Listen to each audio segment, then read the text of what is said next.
Hello students, welcome you again in chemistry class, and today we are going to discuss about the effect of dilution on conductivity and molar conductivity.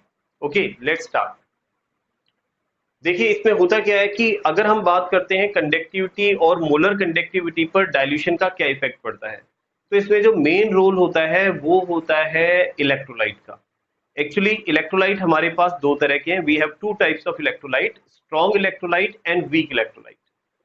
Strong electrolytes are those electrolytes which dissociate completely in their aqueous solution, and weak electrolytes are those electrolytes which dissociate partially in their aqueous solution.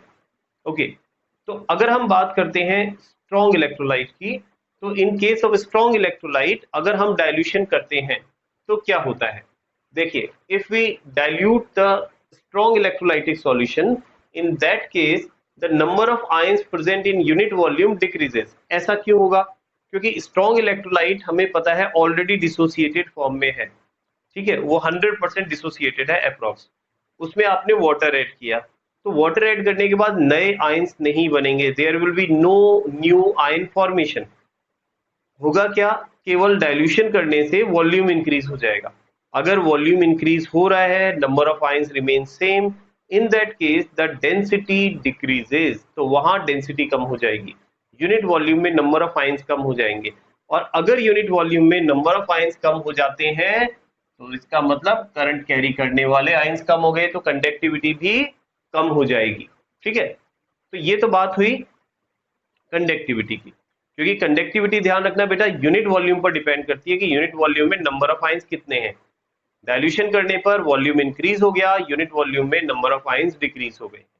ठीक है, अब इसके बाद हम बात करते हैं, अगर मैं डाइल्यूशन करना स्टार्ट करता हूं और डाइल्यूशन मैं कर रहा हूं और मोलर कंडक्टिविटी को चेक कर रहा हूं तो क्या होगा। लेट्स सी, डाइल्यूशन किया, number of ions remain same because it is strong electrolyte, because it is strong electrolyte. Okay, let me see बेटा, एक second, technical problem. So it is strong electrolyte. तो स्ट्रॉन्ग इलेक्ट्रोलाइट होने की वजह से हमें पता है कि आयंस तो सेम ही रहेंगे लगभग, लेकिन जो वॉल्यूम है सॉल्यूशन का वो इंक्रीज हो जाएगा। ठीक है, वॉल्यूम इंक्रीज हो जाएगा, no new ions, sorry, number of ions negligibly increase हुए हैं इसमें। और दूसरी बात, एक और चीज ध्यान रखें कि जो यहाँ पर हमारे पास इलेक्ट्रोलाइट है, इसके बीच में जो अट्रैक्शन फोर्स है आयंस के बीच में, जब आप डाइल्यूशन करेंगे तो इनके बीच का डिस्टेंस भी इंक्रीज होगा, स्लाइटली इंक्रीज होगा, और नंबर ऑफ आयंस भी स्लाइटली बढ़ेंगे। तो जो इनमें कंडक्टिविटी, मोलर कंडक्टिविटी में जो इंक्रीज होगा वो एप्रिशिएबल नहीं है, बहुत ही कम है, नेग्लिजिबल है। ठीक है, बढ़ेगा लेकिन बहुत कम बढ़ेगा। ठीक है, इसको अपन एक डायग्राम की हेल्प से देख सकते हैं। इस डायग्राम में आप देखिए कि यहाँ पर क्या हो रहा है कि मैंने एक सिंपल सा डायग्राम बनाया है। यहाँ मैं कंसंट्रेशन एक्सेस ले रहा हूँ और यहाँ पर मैं मोलर कंडक्टिविटी को ले रहा हूँ। ठीक है, ये स्ट्रॉन्ग इलेक्ट्रोलाइट है मेरे पास में। तो आप देखिए, कंसंट्रेशन का अपोजिट होता है डाइल्यूशन। अगर मैं इस डायरेक्शन में जाता हूँ तो कंसंट्रेशन इंक्रीज होगी, अपोजिट डायरेक्शन में आता हूँ तो डाइल्यूशन इंक्रीज होगा, मतलब वाटर ऐड करेंगे हम लोग। तो आप देखो, जैसे जैसे डाइल्यूशन बढ़ रहा है इस डायरेक्शन के अंदर, तो वैसे वैसे मोलर कंसंट्रेशन बढ़ तो रही है बट नॉट एप्रिसिएबल, बहुत ज्यादा नहीं बढ़ रही है, बहुत कम बढ़ रही है। ठीक है ना, तो अपन ये कह सकते हैं कि अगर स्ट्रॉन्ग इलेक्ट्रोलाइटिक सॉल्यूशन में आप डाइल्यूशन करते हैं तो कंसंट्रेशन, तो उसकी मोलर कंडक्टिविटी जो है उसमें बहुत ही कम इंक्रीज होता है। ठीक है, तो ये तो बात हुई स्ट्रॉन्ग इलेक्ट्रोलाइट की। अब अगर हम बात करें वीक इलेक्ट्रोलाइट की, तो देखिए in case of weak electrolyte, अब वीक इलेक्ट्रोलाइट के लिए ये चीज समझना बहुत जरूरी है कि weak electrolyte are partially dissociated in aqueous solution, but when dilution increases their dissociation increases. अगर आप डाइल्यूशन बढ़ाएंगे तो उनका डिसोसिएशन भी बढ़ेगा। तो यहां पर हम क्या कर रहे हैं, हमने डाइल्यूशन इंक्रीज किया स्ट्रॉन्ग वीक इलेक्ट्रोलाइट के केस में, तो number of ions present in unit volume decrease हुए, इंक्रीज हुए। देखो एक्चुअली क्या हुआ कि जब आपने डाइल्यूशन बढ़ाया तो number of ion present in unit volume जो है वो हमारे पास क्या होगा, मैं अगर केवल कंडक्टिविटी की बात करता हूं तब मैं कह रहा हूं, तो आयन उसका वॉल्यूम इंक्रीज हो रहा है। ठीक है, सॉरी, वॉल्यूम इंक्रीज होगा, और अगर वॉल्यूम इंक्रीज होगा तो ध्यान रखना बेटा, कंडक्टिविटी क्या हो जाएगी उसकी, डिक्रीज हो जाएगी। क्यों डिक्रीज होगी? क्योंकि वॉल्यूम बढ़ गया, तो यानी यूनिट वॉल्यूम में नंबर ऑफ आयंस जो है वो एक्चुअली कम है, क्योंकि वॉल्यूम बढ़ गया है और आपके पास आयन है वहां पर कंपेरेटिवली कम। लेकिन अगर मैं बात करता हूँ डाइल्यूशन और मोलर कंडक्टिविटी की, आपने डाइल्यूशन किया तो number of ions present in weak electrolytic solution वो इंक्रीज हुए, ठीक है ना, वो इंक्रीज हुए। साथ ही साथ ड्यू टू डिसोसिएशन, क्योंकि डिसोसिएशन बहुत ज्यादा हो रहा है, ध्यान रखना, तो इसलिए नंबर ऑफ आयंस भी ज्यादा बढ़ेंगे। साथ में एक काम और हो रहा है कि अट्रैक्शन फोर्स बिटवीन आयंस, ठीक है, वो तो कम हो रहा है, इसलिए मूवमेंट आयंस का बढ़ रहा है। मेरा कहने का मतलब है जो हमारे पास वीक इलेक्ट्रोलाइट है, उस वीक इलेक्ट्रोलाइट में जब आपने वाटर को ऐड किया तो वाटर को ऐड करने पर डिसोसिएशन बहुत ज्यादा बढ़ा है उसका, और डिसोसिएशन जब ज्यादा बढ़ेगा तो नंबर ऑफ आयंस जो है, नंबर ऑफ आयंस ज्यादा बढ़ जाएंगे। अब जब नंबर ऑफ आयंस बढ़ रहे हैं, ठीक है ना, आपके पास, तो यानी आयंस ही कैरी करते हैं करंट को, तो जितने ज्यादा आयंस होंगे नेचुरल है कि करंट का कैरी करना भी उतना ही क्या हो जाएगा, आसान हो जाएगा। तो अब यहाँ समझने वाली बात यह है कि जो मोलर कंडक्टिविटी है वो 1 मोल इलेक्ट्रोलाइटिक सॉल्यूशन के लिए होती है, ठीक है। तो अब हम ये देख रहे हैं कि जो हमारे पास यूनिट वॉल्यूम है, सॉरी, या जो भी वॉल्यूम है उसमें जो 1 मोल आयन प्रेजेंट है, वो 1 मोल आयंस जो है उनके बीच का डिस्टेंस बढ़ गया है, और डिस्टेंस बढ़ने की वजह से उनकी कंडक्टिविटी भी क्या होगी, बढ़ जाएगी, ठीक है। तो यहाँ कंडक्टिविटी इंक्रीज हो गई है, तो इस मोलर कंडक्टिविटी क्या हो गई है, इंक्रीज हो गई है, क्योंकि ध्यान रखना कि 1 मोल आयन जिस इलेक्ट्रोलाइटिक सॉल्यूशन के अंदर प्रेजेंट थे, ठीक है, उन इलेक्ट्रोलाइटिक सॉल्यूशन में 1 मोल आयंस के बीच का डिस्टेंस इंक्रीज हो गया है, ठीक, तो इसलिए मोलर कंडक्टिविटी इंक्रीज हो गई है। तो सिमिलरली यहाँ पर भी यही हुआ। चलिए, तो इन दोनों को एक बार हम कंपेयर करें कि हमने जो स्ट्रॉन्ग इलेक्ट्रोलाइट देखा है और जो वीक इलेक्ट्रोलाइट देखा है, तो दोनों में ही मोलर कंडक्टिविटी को अगर हम कंपेयर करते हैं, मोलर कंडक्टिविटी क्या है कि आपके पास जो फिक्स्ड वॉल्यूम है उसमें 1 मोल आयंस की कंडक्टिविटी। तो हमने जो स्ट्रॉन्ग इलेक्ट्रोलाइट की बात की थी, तो स्ट्रॉन्ग इलेक्ट्रोलाइट्स में अगर हम 1 मोल आयंस को देखते हैं जो किसी पर्टिकुलर वॉल्यूम में है, ठीक है, तो उनके बीच में यहाँ पर आप देख रहे हैं डिस्टेंस तो इंक्रीज हो रहा है, ठीक, डिस्टेंस तो इंक्रीज हो रहा है, लेकिन एक्चुअली में क्या हो रहा है कि यहाँ पर डिसोसिएशन काफी कम हुआ है, ठीक। लेकिन अगर हम यहाँ बात करते हैं किसकी, वीक इलेक्ट्रोलाइट की, तो वीक इलेक्ट्रोलाइट में कंडक्टिविटी दो रीजन से बढ़ रही है। पहला रीजन क्या है, नंबर ऑफ आयंस इंक्रीज हुए हैं, नए आयंस जनरेट हो गए हैं, और दूसरा रीजन है उनके बीच का जो डिस्टेंस है वो इंक्रीज हो गया है। तो ये दोनों ही फैक्टर जो है वो कंडक्टिविटी को इंक्रीज कर रहे हैं, इस वजह से इसकी मोलर कंडक्टिविटी जो है वो एप्रिसिएबली इंक्रीज होगी, काफी रैपिडली इंक्रीज होगी।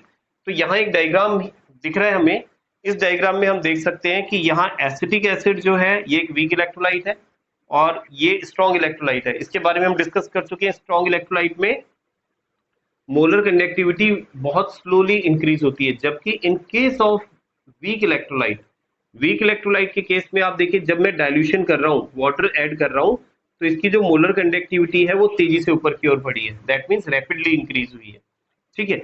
अब अगर इसमें एक क्वेश्चन पूछा जाए कि स्ट्रॉन्ग और वीक इलेक्ट्रोलाइट इन दोनों में से कौन सा ऐसा इलेक्ट्रोलाइट है जिसकी मोलर कंडक्टिविटी जो है वो आप इन्फिनाइट डाइल्यूशन पर ऑब्टेन कर सकते हैं, तो ध्यान रखें बेटा, ये हमेशा स्ट्रॉन्ग इलेक्ट्रोलाइट के लिए फाइंड की जा सकती है molar conductivity at infinite dilution, weak के लिए नहीं की जा सकती। क्यों? क्योंकि जब आप वीक के लिए देखते हैं तो वीक के लिए देखिए ये धीरे धीरे इसके पैरेलल हो गई है, और पैरेलल हो गई, that means it will never intersect the axis, और which axis, molar conductivity axis, उसको इंटरसेक्ट नहीं करेगी। जबकि अगर मैं स्ट्रॉन्ग इलेक्ट्रोलाइट की बात करता हूं तो आप देखिए आगे इसको एक्स्ट्रापोलेट किया जाए तो इसको इंटरसेक्ट कर रही है यहाँ पर ये, और जहां ये इंटरसेक्ट कर रही है वहां कंसंट्रेशन 0 है और डाइल्यूशन इन्फिनाइट है, तो इन्फिनाइट डाइल्यूशन पर मोलर कंडक्टिविटी है, तो इसलिए इसको अपन ने क्या लिखा है, लैम्डा नॉट एम, यानी लिमिटेड कंसंट्रेशन पर मोलर कंडक्टिविटी और इन्फिनाइट डाइल्यूशन पर मोलर कंडक्टिविटी, दोनों एक ही चीज है, बोथ आर सेम, ठीक है। तो ये चीज हम किसके लिए फाइंड कर सकते हैं, वीक इलेक्ट्रोलाइट के लिए फाइंड नहीं कर सकते, स्ट्रॉन्ग के लिए कर सकते हैं। अब अगर हम बात करते हैं relationship between molar conductivity and concentration of solution, तो इन दोनों के बीच में रिलेशन एक साइंटिस्ट थे जिन्होंने दिया, जिनका नाम था डिबाई हक्कल ऑन्सगर, और इस इक्वेशन को हम कहते हैं डिबाई हक्कल ऑन्सगर इक्वेशन।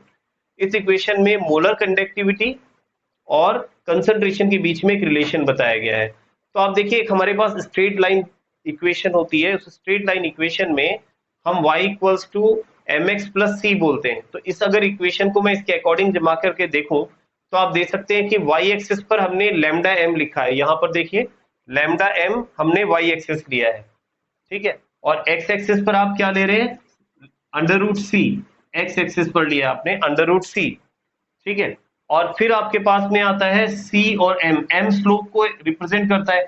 तो स्लोप आपके पास देखो ये डाउनवर्ड आ रहा है स्ट्रॉन्ग इलेक्ट्रोलाइट के लिए, तो डाउनवर्ड स्लोप जो है, स्लोप को कौन रिप्रेजेंट करेगा यहाँ पर, a, जो वहां पर a कांस्टेंट है वो स्लोप को रिप्रेजेंट कर रहा है।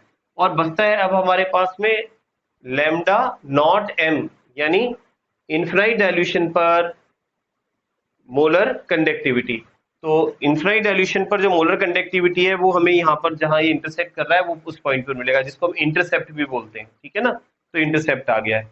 तो ध्यान रखें इस फॉर्मूले की हेल्प से आप मोलर कंडक्टिविटी फाइंड कर सकते हैं किसी स्ट्रॉन्ग इलेक्ट्रोलाइट के लिए। तो आई थिंक आपको ये मोलर कंडक्टिविटी वाला टॉपिक जो है ये क्लियर हो गया होगा कि किस तरह से डाइल्यूशन करने पर मोलर कंडक्टिविटी स्ट्रॉन्ग इलेक्ट्रोलाइट के लिए और वीक इलेक्ट्रोलाइट के लिए अलग अलग तरह से इफेक्ट होती है, ठीक है। तो नेक्स्ट वीडियो देखते हैं हम, जिसमें हम बात करेंगे कोलराउश लॉ के बारे में और फैराडेज लॉ के बारे में।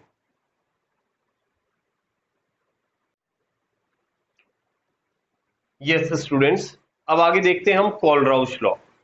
एक्चुअली कोलराउश लॉ क्या है इसको समझने की कोशिश करते हैं। देखिए अब तक हम पढ़ चुके हैं कि किस तरह से हम इनफिनाइट डाइल्यूशन पर मोलर कंडक्टिविटी फाइंड कर सकते हैं। किसी इलेक्ट्रोलाइटिक सॉल्यूशन में किसी पर्टिकुलर इलेक्ट्रोलाइट के लिए हमें अगर मोलर कंडक्टिविटी फाइंड करनी है इनफिनाइट डाइल्यूशन पर, उसे फाइंड करने के लिए कोलराउश ने एक सिंपल सा लॉ दिया था, जिसे हम उसके वर्ड्स में देखते हैं क्या था।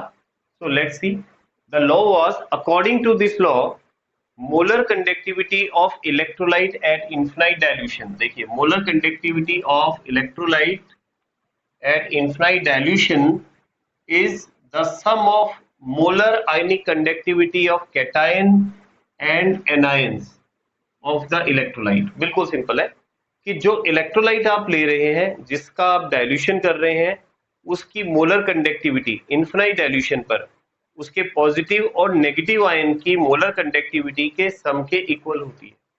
सिंपल सी टर्म है।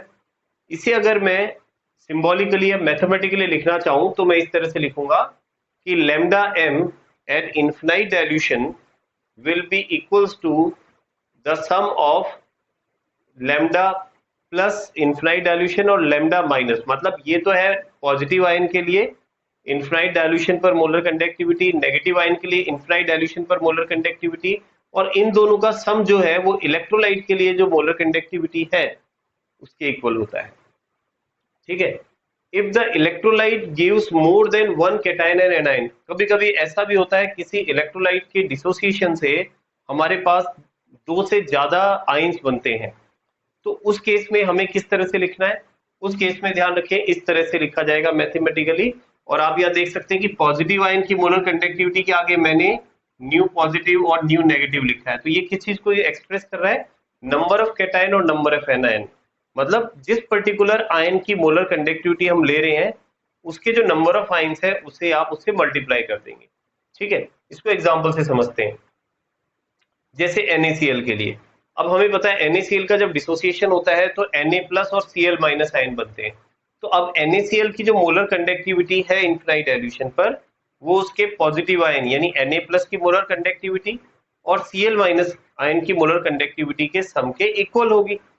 सिमिलरली अगर मैं MgCl2 की बात करता हूं तो यहाँ पर MgCl2 के लिए मोलर कंडक्टिविटी Mg प्लस की मोलर कंडक्टिविटी और 2 Cl बनेंगे, तो 2 मल्टीप्लाइड बाय Cl माइनस की कंडक्टिविटी के सम के इक्वल होगा।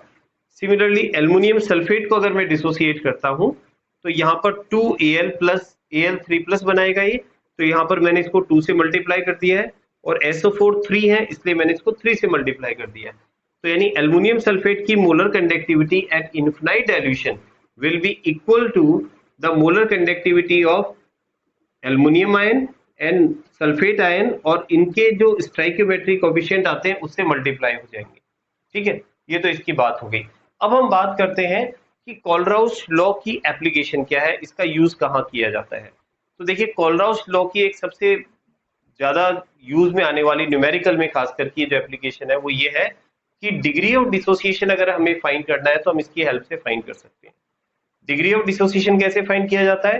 किसी भी इलेक्ट्रोलाइट के लिए उसकी मोलर कंडक्टिविटी किसी कंसंट्रेशन पर, यहां मैं लिख देता हूं एट सी कंसंट्रेशन पर इलेक्ट्रोलाइट के लिए मोलर कंडक्टिविटी, और divided by molar conductivity of electrolyte at infinite dilution, इन दोनों का जो रेशियो होता है वही क्या है, डिग्री ऑफ डिसोसिएशन।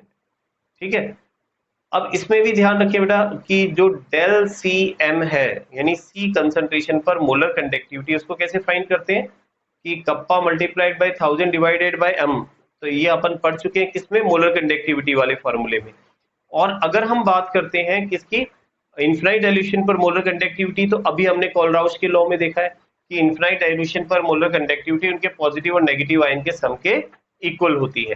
ठीक है, तो एक तो ये हो गया इसकी एप्लीकेशन। अब अगर मान लीजिए आपने मोलर कंडक्टिविटी फाइंड, वो डिग्री ऑफ डिसोसिएशन फाइंड कर दिया। अब डिग्री ऑफ डिसोसिएशन या आयोनाइजेशन फाइंड करने के बाद इससे और क्या फाइंड कर सकते हैं, इससे फाइंड कर सकते हैं आयोनाइजेशन कांस्टेंट के, अगर आपको अल्फा पता है तो सी अल्फा स्क्वायर अपॉन सी वन माइनस अल्फा। अल्फा क्या है, डिग्री ऑफ आयोनाइजेशन, और सी क्या है, कंसंट्रेशन। तो ये दोनों वैल्यू पता होने के बाद आप आयोनाइजेशन कांस्टेंट, जिसे आप के से एक्सप्रेस करते हैं, इसे फाइंड कर सकते हैं। ठीक है, और नेक्स्ट एप्लीकेशन है determination of molar conductivity of weak electrolyte at infinite dilution. किसी वीक इलेक्ट्रोलाइट की मोलर कंडक्टिविटी हम इनफिनाइट डाइल्यूशन पर भी फाइंड कर सकते हैं। ठीक है, इसे हम एक एग्जांपल की हेल्प से समझेंगे। ठीक है, इसे आप नोट डाउन कर लें और फिर एक एग्जांपल देखते हैं हम। चलिए, यहां मैंने एक एग्जांपल ले लिया है, determination of molar conductivity of acetic acid. आपको एसिटिक एसिड की मोलर कंडक्टिविटी फाइंड करनी है using the molar conductivity of sodium acetate, HCl and NaCl at infinite dilution पर। और यहां हमें कोलराउस लॉ को यूज में लेना है, और उस लॉ को यूज में लेते हुए एसिटिक एसिड की मोलर कंडक्टिविटी इनफिनाइट डाइल्यूशन पर फाइंड करनी है।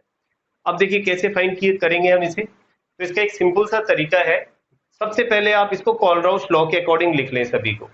ठीक है, तो हम क्या करें, सबसे पहले सोडियम एसिटेट लेते हैं, CH3COONA। इसे अगर मैं डिसोसिएट करता हूं तो ये डिसोसिएट होगा कुछ इस तरह से, CH3COO negative ion plus Na plus ion. और इसके लिए अगर मैं कोलराउस लॉ लिखता हूं, ठीक है, तो इसे यूं लिख सकता हूं, कोलराउस लॉ के अकॉर्डिंग इनफिनाइट डाइल्यूशन पर सोडियम एसिटेट की मोलर कंडक्टिविटी इक्वल होगी इनफिनाइट डाइल्यूशन पर, ठीक है, एसिडेट आयन की मोलर कंडक्टिविटी और सोडियम प्लस आयन की मोलर कंडक्टिविटी। इसको मैं इक्वेशन फर्स्ट बना देता हूं। ठीक है, फिर लेता हूं मैं HCl को। तो यहां पर HCl के लिए हम क्या लिखेंगे, देखिए HCl का डिसोसिएशन करें तो ये इस तरह से डिसोसिएट होगा, H प्लस और Cl minus ion. Kohlrausch law apply करें इस पर, तो HCl के लिए मोलर कंडक्टिविटी इक्वल होगी lambda m H plus ion की कंसंट्रेशन और फिर Cl माइनस आयन की कंसंट्रेशन। नंबर थर्ड हम देखते हैं, तो इसे हम लिख सकते हैं किसके लिए, NaCl के लिए। तो NaCl के लिए आप इसे लिख सकते हैं इस तरह से, Na प्लस आयन और Cl माइनस आयन। तो इसके लिए अगर मैं कोलराउस लॉ लगाता हूं तो क्या लिखा जाएगा, NaCl की मोलर कंडक्टिविटी इक्वल होगी इनफिनाइट डाइल्यूशन पर Na प्लस आयन की मोलर कंडक्टिविटी और Cl माइनस आयन की कंडक्टिविटी। ठीक है, तो ये आ जाएगी आपके पास इक्वेशन सेकेंड, और ये आ जाएगी इक्वेशन थर्ड। ठीक है, तो ये आपके पास में आ गया। अब आपको करना क्या है कि इन तीनों की हेल्प से आपको एसिटिक एसिड CH3COOH की मोलर कंडक्टिविटी फाइंड करनी है। तो ऐसा कुछ करें कि आपके पास में आयन से आयन कैंसिल हो जाए और लास्ट में जो आयन्स बचे या आयन्स की जो मोलर कंडक्टिविटी बचे वो आपके पास में एसिटिक एसिड की हो। एक सिंपल से तरीके से अपन सॉल्व करने की कोशिश करते हैं। देखिए हमारे पास जो टोटल आयंस हैं, ठीक है, वो हमारे पास ये हैं Na एसीटेट, Cl H+ और Na+ और Cl। तो इनको मैं कुछ इस तरह से ऐड और सेपरेट करके देखता हूँ रफली, ठीक है। जैसे मान लीजिए एक तो है हमारे पास एसीटेट आयन, एक है हमारे पास सोडियम आयन, फिर है हमारे पास H+ आयन, फिर है हमारे पास Cl- आयन। तो मैंने क्या किया कि इक्वेशन फर्स्ट के आयंस और सेकंड के आयंस को तो ऐड कर दिया है, और थर्ड के आयंस को मैं सेपरेट करके देख रहा हूँ। Na+ आयन और Cl- आयन, Cl से Cl कैंसिल, Na से Nl कैंसिल। अब क्या बच रहा है आपके पास, देखो बेटा, एसीटेट आयन और H+ आयन, इन दोनों को मिलाओगे तो क्या बनेगा, एसिटिक एसिड बनेगा, और वही चाहिए हमें। तो हमने क्या किया कि हमने इक्वेशन फर्स्ट, इक्वेशन सेकंड को तो ऐड कर दिया, और इक्वेशन थर्ड को मैंने उसमें से सेपरेट कर दिया। तो यही काम हम यहाँ करेंगे, ठीक है। तो देखो, adding first and second, then subtracting third. First second को ऐड करके थर्ड को सेपरेट कर दें, ठीक है। तो यहाँ पर हम क्या कर रहे हैं, पहले इसको और इसको ऐड कर रहे हैं। तो देखो लेफ्ट हैंड साइड को पहले करें, तो आप लिखें lambda sodium acetate ion plus इधर है HCl आयन और माइनस फिर NaCl को सेपरेट करना है। तो NaCl की मोलर कंडक्टिविटी को सेपरेट कर दिया। अब आपके पास राइट हैंड साइड को क्या बचता है उसे लिख दें। यहाँ ये दो आयन बच रहे हैं आपके पास, CH3COO माइनस आयन प्लस इनकी आयनिक फॉर्म लिखनी है आपको ना, सॉरी आयनिक फॉर्म क्या हो, मोलर कंडक्टिविटी की फॉर्म में। तो यहाँ आप लिखेंगे मोलर कंडक्टिविटी एसीटेट आयन की plus molar conductivity Na+ ion की, ठीक है। और फिर आपको इस सेकेंड इक्वेशन में लिखना है मोलर कंडक्टिविटी H+ आयन की और मोलर कंडक्टिविटी Cl- आयन की, और थर्ड इक्वेशन को सेपरेट करना है आपको। तो माइनस लगा दें मोलर कंडक्टिविटी Na+ आयन की और minus molar conductivity infinite dilution पर Cl- आयन की। अब इसको सॉल्व कर लें, देखिए इक्वल है यहाँ पर। तो Na+ से Na+ कैंसिल हो गया है, Cl- से Cl- कैंसिल हो गया। अब आपके पास क्या बच रहा है, तो आपके पास बचता है CH3COO Na plus HCl minus NaCl और इक्वल्स टू, अब देखो इन दोनों को ऐड कर दो, इस इक्वेशन को और इस इक्वेशन को, तो क्या बनेगा आपके पास, आपके पास जो बच रहा है वो है एसिटिक एसिड, सॉरी पहले एक बार सिंगल ही लिखते हैं, और एक बच रहा है आपके पास H+ है। अब इन दोनों को मिला के मैं क्या लिख सकता हूँ, देखिए तो ये बन गया सोडियम एसीटेट आयन की इनफाइनाइट डाइल्यूशन पर मोलर कंडक्टिविटी, HCl की इनफाइनाइट डाइल्यूशन पर मोलर कंडक्टिविटी, NaCl की इनफाइनाइट डाइल्यूशन पर मोलर कंडक्टिविटी। अब किसके इक्वल होती है, इन दोनों के, इन दोनों को मिला के क्या लिखेंगे, इन्हें लिखेंगे एसिटिक एसिड की मोलर कंडक्टिविटी। तो सिंपल है। अब आपसे पूछा गया था कि एसिटिक एसिड की मोलर कंडक्टिविटी फाइंड करें, हमने की, कैसे की, अगर हम इन दोनों को ऐड करके इसको सेपरेट कर दें तो हमारे पास एसिटिक एसिड की मोलर कंडक्टिविटी इनफाइनाइट डाइल्यूशन पर आ जाएगी, ठीक है ना। तो ये एप्लीकेशन किसकी, कॉलराउस की तो है, हमने कॉलराउस लॉ अप्लाई करके जब भी तो इसको सॉल्व किया है, ठीक है ना। तो इस तरह से न्यूमेरिकल भी पूछे जा सकते हैं, ध्यान रखें, जिसमें आपको ये तीन सबस्टेंस की मोलर कंडक्टिविटी की न्यूमेरिक वैल्यू दी हुई हो और आपसे पूछा जाए इसकी मोलर कंडक्टिविटी फाइंड करें, तो उस केस में आपको ध्यान रखना है इनको दो को ऐड करके थर्ड को सेपरेट करना है। ऐसे और भी कंपाउंड हो सकते हैं जिसमें कुछ दो या तीन कंपाउंड की हेल्प से आपको किसी फोर्थ कंपाउंड की मोलर कंडक्टिविटी पूछ ली जाए। तो उस केस में आपको करना क्या है, पहले उसे स्प्लिट करके आयंस में चेंज कर दें, फिर आप देखें उनको ऐड करके या सेपरेट करके कि आप जो रिजल्टेंट आयन बना पा रहे हैं या नहीं बना पा रहे हैं। तो अगर वो बन जाएगा तो उसकी वैल्यू पुट करके आंसर आ जाएगा। इसके एग्जाम्पल्स हम न्यूमेरिकल्स के अंदर देखेंगे, ठीक है। तो इज इट क्लियर, तो आज के लिए इतना ही, ठीक है। इसकी प्रैक्टिस करते रहिए, इससे रिलेटेड न्यूमेरिकल सॉल्व करते रहिए। फिर मिलेंगे नेक्स्ट वीडियो में, ओके बाय।